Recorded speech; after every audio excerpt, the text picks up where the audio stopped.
Bonsoir à tous, merci d'être avec nous pour cette conférence de clôture. Vous savez, tout au long de la journée, on a parlé évidemment de logistique, de transport maritime et de médias. Et on va terminer cette journée assez dense en contenu, en plus avec la partie start-up ce matin, pour parler de l'IA. IA et médias, comment l'IA bouleverse les médias. Alors évidemment, on va être des professions très impactées, qu'on soit en presse écrite, en presse vidéo, en presse audio. On va en parler. On a des tâches qui vont s'automatiser, un peu comme dans toutes les entreprises. On va avoir des tâches métiers aussi de journalistes qui vont être transformées. Puis il y a peut-être de nouvelles tâches, de nouveaux services qui vont être inventés autour de la presse. On va en parler avec nos invités, les défis à relever.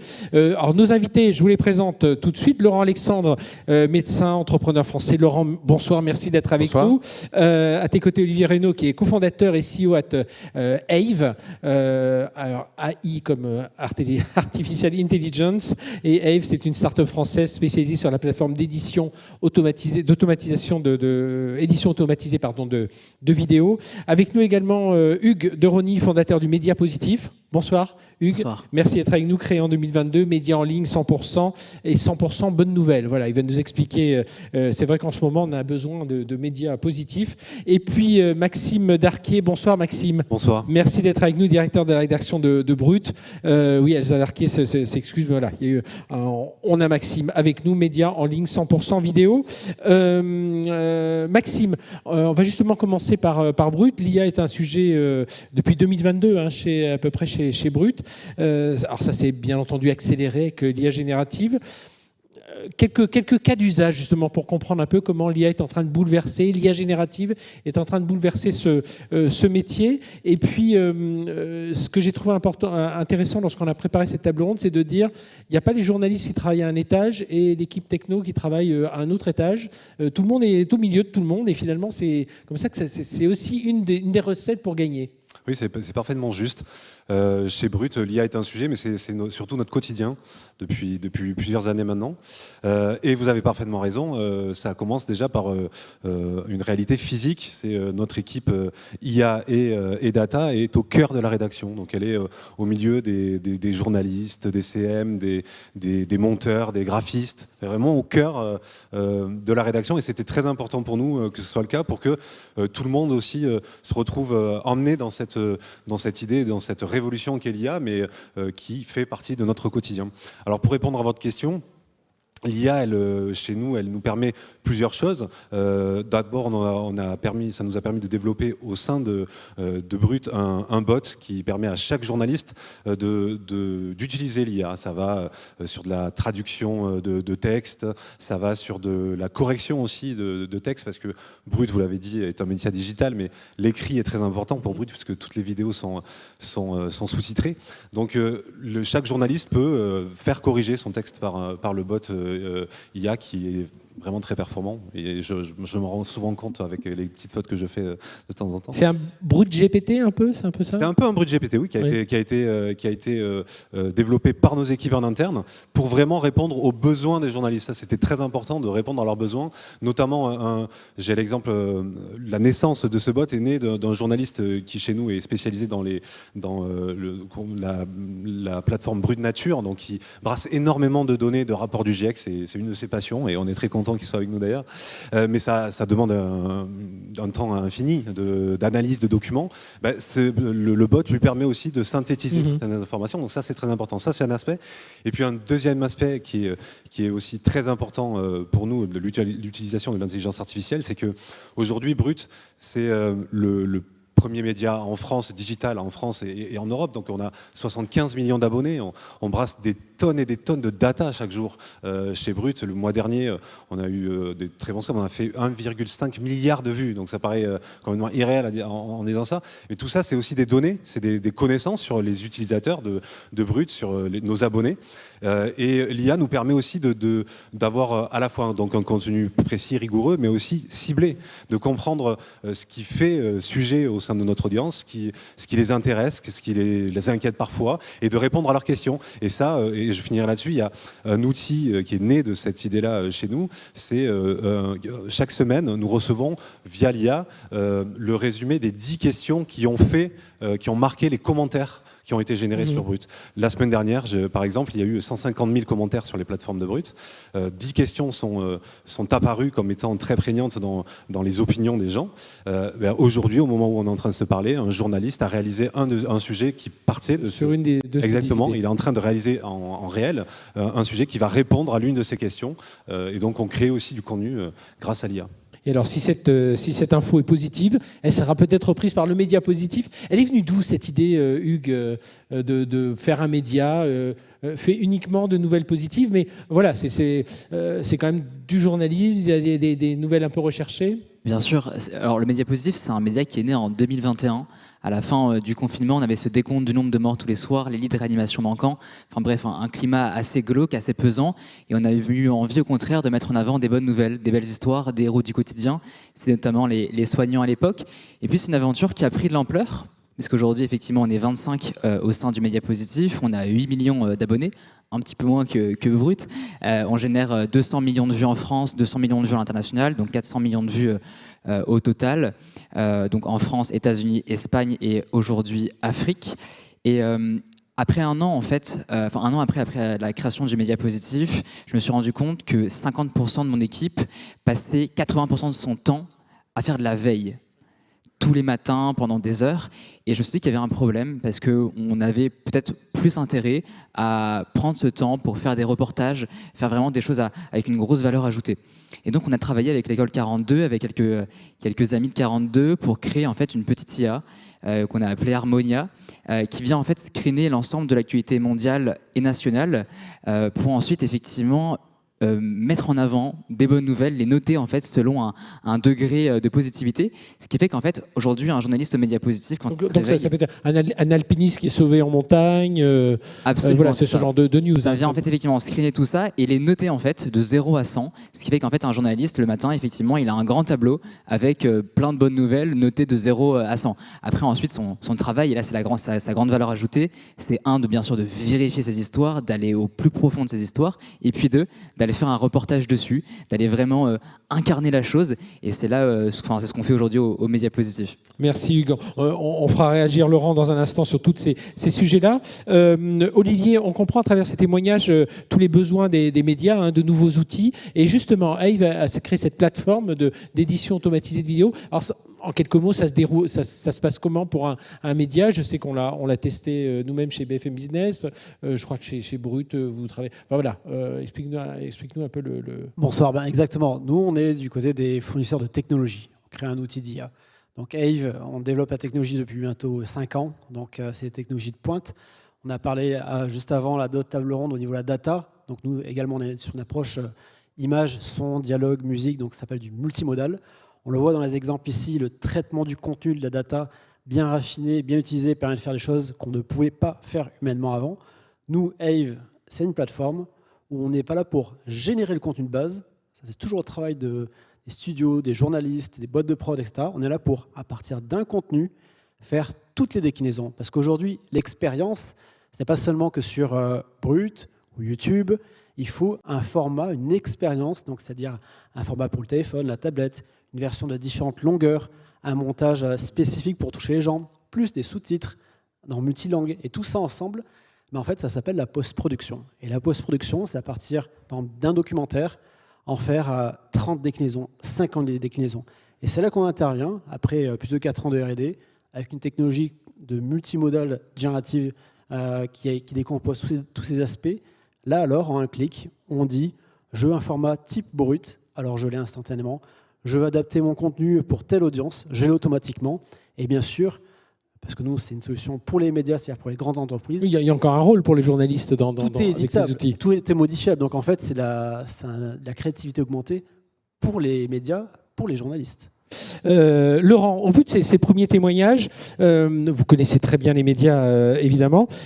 Est-ce qu'on est sur la bonne voie? Est-ce que le journaliste doit s'intégrer à ces technologies, bien entendu? Mais la question, c'est est-ce qu'on aura toujours un rôle à jouer?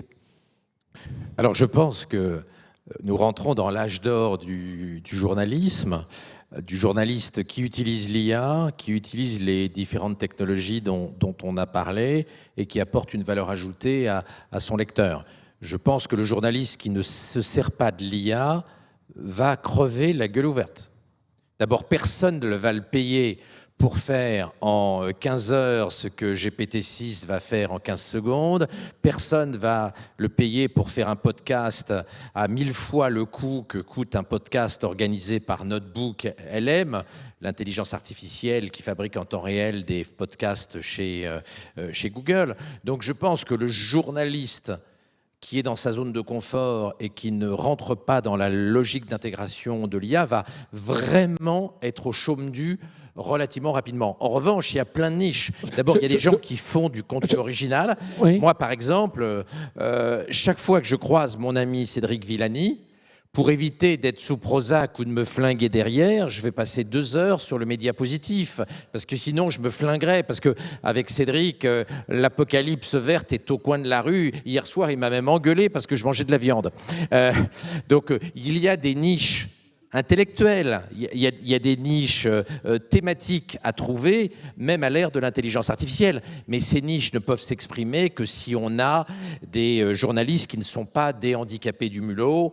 Ça suppose d'avoir une vraie formation des journalistes de manière à ce qu'ils utilisent des outils, comme toi, par exemple, qui est un utilisateur remarquable de toutes ces techniques. Et les journalistes rétifs qui sont des handicapés du mulot et qui n'arrivent pas à intégrer l'IA, il faut soit les former de façon un peu hard, soit les remplacer par des journalistes plus technophiles, parce que le modèle économique des médias, il reste très compliqué, hein. Je ne vous fais pas de dessin. La valeur, elle continue à partir en Californie, chez Google, Apple, Facebook, Amazon, Microsoft et maintenant Nvidia. Et OpenAI, qui est une filiale minoritaire de Microsoft. Donc cette concentration de la valeur dans les mains des technologues, des hyperscalers californiens, elle va se poursuivre. Donc il n'y a pas beaucoup de pognon à récupérer pour l'ensemble des médias. Donc les médias qui vont passer des heures pour faire un article à 1000 fois le coût des journalistes qui vont intelligemment utiliser l'IA, ces médias vont crever. Et comment on peut réagir alors face à cette superpuissance des plateformes américaines, face à cette concentration des savoirs journalistiques? Il faut être moins con. On a raté tous les chantiers numériques depuis 40 ans en Europe. On était numéro 1 mondial de l'envoi des satellites avec Ariane. Ariane a envoyé un satellite cette année. Elon Musk en a envoyé 50 les 4 derniers jours. On était numéro 1 mondial des télécoms et le seul Nokia produisait 55% des téléphones portables du monde. On produit 0 téléphone portable. On est nulle part en cloud alors qu'Amazon dépense 72 milliards en recherche et développement chaque année. On est nulle part en puces GPU. Et Nvidia, comme vous le savez, vaut 3600 milliards de dollars en bourse et fabrique la quasi-totalité des puces. En IA, on a la sympathique start-up Mistral avec ce remarquable Arthur Mensch. Et je ne dis pas ça parce que c'est mon neveu, mais globalement, on n'a pas des boîtes qui valent des milliers de milliards de dollars comme les géants californiens. Donc technologiquement, on s'est vautré. L'Europe a émasculé notre continent sur le plan technologique. On a développé un RGPD débile, un DSA débile, un AI Act qui est un cadeau immense aux milliardaires de la Silicon Valley et qui va nous coûter très cher, qu'il s'agisse du milieu de la presse ou des autres milieux. Donc on a pris 20 à 30 ans de retard en technologie. Donc de toute façon, quand on est journaliste, quand on est dans la presse, on est vassalisé par la Californie et on va utiliser les outils californiens, à part quelques petites pépites, mais qui représentent des petites valos et qui sont assez loin des 100 milliards, 150 milliards que vaut OpenAI. Nous ne jouons pas dans la même cour. Et donc, la réalité, c'est que pour retrouver une indépendance technologique, il faudrait des décennies de travail et il faudrait que la Commission européenne fasse passer la géopolitique et l'économie et les préoccupations industrielles avant ce désir mortifère et masochiste de tout réguler, ce qui est un cadeau formidable à la Californie et ce qui, je le répète, nous émascule technologiquement depuis maintenant plusieurs décennies. Bon, Maxime, on n'est quand même pas foutu. Non, moi, j'entends ce que dit Laurent. Je serais moins pessimiste, moi, personnellement. Après, chez Brut, en tout cas, on est assez serein vis-à-vis de l'avenir. Nous, on est intimement convaincus que, certes, l'IA va se développer, les contenus vont sans doute se démultiplier, mais on est les contenus synthétiques, on en reparlera oui, aussi, oui, voilà, les contenus créés par l'IA. Bien sûr, et c'est une réalité. Mais on est aussi intimement convaincus que nos auditions, enfin nos auditoires, pardon, nos audiences vont rechercher une information précise, de qualité, vont chercher une marque sérieuse. Et nous, on veut répondre à cela. C'est ce qu'on est en train de construire jour après jour, mais les individus partout dans le monde vont chercher aussi à... Après, c'est le prix qu'ils seront prêts à payer pour ça. Le prix qu'ils seront prêts à payer, alors soit côté annonceur, soit côté audience, côté abonné, etc. Oui, bien sûr, mais l'IA nous permet de répondre chaque jour plus précisément aux attentes des gens et d'être plus collé à leur réalité et à leurs interrogations aussi, et de créer du contenu qui est vraiment ciblé. Et donc je pense que moi, je suis assez serein là-dessus. Je pense qu'il y aura des marques fortes. J'espère sincèrement que Brut sera de celles-là, mais qui répondront aussi à une attente et à un besoin de crédibilité et d'informations solides. Hugues, crédibilité, agilité aussi, on le voit avec le média positif. Bien sûr, je pense qu'un média aujourd'hui se doit être efficace. Aujourd'hui, effectivement, on ne peut pas avoir 100 personnes pour faire 10 articles et demi par jour, c'est impossible. Et même, je pense à l'internationalisation, qui coûte très cher aujourd'hui. Nous, on s'est développé donc, aux États-Unis avec The Bright Side, et en Espagne avec l'Info Positiva, mais ça nous a coûté très très peu d'argent. Pourquoi ? Parce qu'en fait, les voix, on les fait par synthèse, avec une IA, donc qui n'est pas la nôtre, mais qui est une IA externe, qui vient cloner les voix et les mettre en anglais et en espagnol. Donc ça nous coûte beaucoup moins cher.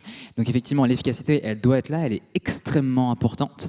Et si demain on veut continuer à se développer, c'est dans ce sens-là que je pense qu'il faut qu'on aille. Côté outils, Olivier, alors par rapport à ce que disait Laurent, on peut y arriver à faire naître, peut-être pas des géants, mais déjà des belles entreprises. En fait, il faut choisir vraiment son terrain de bataille. En effet, si on veut jouer dans un modèle, dans un terrain de se battre contre un ChatGPT, ça veut dire entraîner des modèles qui coûtent plusieurs centaines de millions par entraînement et bientôt des milliards. Donc même un Mistral ne pourra pas y arriver. Donc jouer là-dedans, c'est perdu. Nous, on joue dans un secteur où les LLM, c'est à peine 5% de tous nos modèles.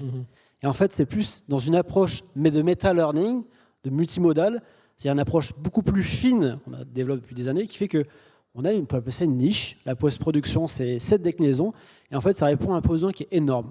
Exemple, télévision, il y a 10 ans, un prime sur une très grande chaîne, c'était 10 millions de téléspectateurs. Aujourd'hui, c'est 2 à 3. Et encore, où sont les 6 ou 7 millions sur les réseaux sociaux ? Oui.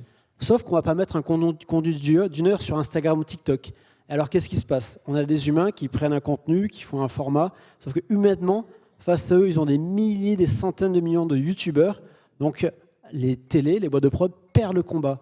Et c'est là que des technologies comme les nôtres leur permettent d'avoir de nouvelles technologies pour reprendre la main. Et donc, pour un Koh-Lanta, un The Voice, un document en brut, ou etc., pouvoir l'adapter instantanément pour toutes les expériences, parce qu'on parle bien d'expérience, pas d'augmenter le volume, voire même de le limiter, de le réduire, avec une meilleure expérience. Et c'est là, nous, on apporte une valeur unique au monde. Et je précise, au monde aujourd'hui. Mais ce que fait Ave, une machine ne pourra pas le faire un jour, une production de vidéo automatisée ? Notre technologie, c'est une technologie algorithmique. Donc, c'est une machine en tant que telle. Et donc, notre mission, notre ambition, c'est de transformer tout cela à travers une IA autonome avec des objectifs très clairs. C'est-à-dire que pour faire une IA autonome, une IA agentique également, en fait, il faut donner les bons outils à cette IA. Aujourd'hui, notre technologie, elle a des yeux, c'est-à-dire qu'elle transforme un contenu qu'elle voit, qu'elle entend en data. Donc elle voit. On lui donne des mains, c'est-à-dire que cette IA, elle peut post-produire, bientôt elle va distribuer, et bientôt elle va avoir des oreilles, elle va avoir les retours de comment les gens ont apprécié un contenu. Ils l'ont vu intégralement ou pas. À partir de là, notre IA autonome pourra alors automatiquement dire je vais prendre ce contenu Koh-Lanta, le mettre là plutôt comme ça, il n'a pas été bien vu, je vais le modifier en fonction de comment l'équipe de rédaction, de production auront décidé, car ça reste un outil au service des humains et des créatifs. Alors, ce matin, Laurent, vous animiez la conférence sur le surhumain avec des neurones que l'on aura peut-être un jour dans le cerveau. Est-ce que ça veut dire aujourd'hui, comment l'IA peut accompagner ces futurs médias, ces futurs journalistes, selon vous ? Alors d'abord, je voudrais dire, j'ai jamais pensé et dit que Brut allait crever. J'ai juste dit qu'une grosse partie de la valeur médiatique part en Californie. Et c'est incontestable. Et comme tu l'as dit, le coût d'entraînement des grands modèles fondationnels d'IA, il est de centaines de millions de dollars. On va dépasser le milliard de dollars sur chaque run de training, sans parler du coût de l'inférence. Et on estime que bientôt, l'entraînement one-shot d'un grand modèle fondationnel, ça coûtera 10 milliards de dollars. Oracle est en train d'acheter et de lancer plusieurs centrales nucléaires. Google, pareil. Microsoft est en train de récupérer Three Mile Island parce qu'on a des investissements en milliards pour faire tourner les grands modèles LLM. Il faut savoir que Mark Zuckerberg, le président fondateur de Meta Facebook, en 2024, il a acheté pour plus cher de puces GPU pour l'entraînement, le seul entraînement de Llama 4, que le gouvernement américain a dépensé d'argent pour le programme Manhattan 1942, 43, 44, 45 pour la bombe d'Hiroshima et de Nagasaki. C'est-à-dire Zuckerberg en un an achète plus de puces GPU que le gouvernement a dépensé de pognon en dollars d'aujourd'hui, en dollars constants, pour le programme Manhattan. C'est vous dire l'immensité de l'investissement qui est fait par les géants californiens. En 2025, les prévisions en infrastructure, c'est-à-dire en puces, en compute, etc., sans compter les dépenses de fonctionnement, c'est 280 milliards pour les modèles fondationnels dans la Silicon Valley. C'est juste considérable. Donc oui, Brut va continuer à survivre, et le média positif aussi, mais la valeur, elle nous est volée par les géants du numérique parce qu'on a été cons comme des bites et qu'on a laissé l'Amérique prendre le monopole technologique à cause d'une régulation bruxelloise complètement débile. Et c'est un Européen convaincu mais triste qui dit ça. Et la deuxième question, c'était quoi? C'était pour comment on va accompagner cette IA sur le métier de journaliste. Comment on accompagne? Moi, je pense que les journalistes, ils sont face à leur destin. Les journalistes feignasses qui ne veulent pas apprendre l'IA, ils vont sortir du marché, puis ils vont aller faire autre chose. Deliveroo, Uber, il y a plein de métiers alternatifs. Et puis, les journalistes curieux, malins, innovants, qui servent de l'IA pour être meilleurs, faire des enquêtes de meilleure qualité, mieux bosser les dossiers, avoir des déclinaisons multimodales, ils vont avoir un futur absolument extraordinaire. Moi, je prévois beaucoup moins de journalistes, mais des super journalistes augmentés par l'intelligence artificielle et qui gagneront plus de pognon que les journalistes n'en gagnent aujourd'hui avant l'ère de l'intelligence artificielle de la presse. Oui, réaction Maxime? Complètement, pour compléter ce que dit Laurent. Les journalistes ne sont pas naïfs. Ils voient aussi dans l'IA une fenêtre d'opportunité. Nous, chez Brut, par exemple, un sujet qui est posté sur YouTube France qui fait 1 million de vues, en 10 minutes, on vous le traduit en labial, en espagnol pour être projeté en Amérique latine, en anglais pour être projeté à Los Angeles ou à New York. Et donc c'est aussi pour les journalistes des fenêtres d'opportunité, une possibilité de toucher un public inimaginable, illimité. Et ça, ils en sont conscients. Ils sont pas non plus naïfs. Mm-hmm. Messieurs, on est obligé de conclure là, parce que la journée a été très longue. On vous promet l'année prochaine, on va voir avec les organisateurs, on commencera par cette conférence là, vraiment pour vous donner tout de suite des envies et voir comment on s'informera. Il y a encore un mot ? Il y a encore un mot. Alors, on remercie en tout cas nos 4 intervenants, on peut les applaudir et puis remercier encore vraiment chacun d'entre eux d'être venus.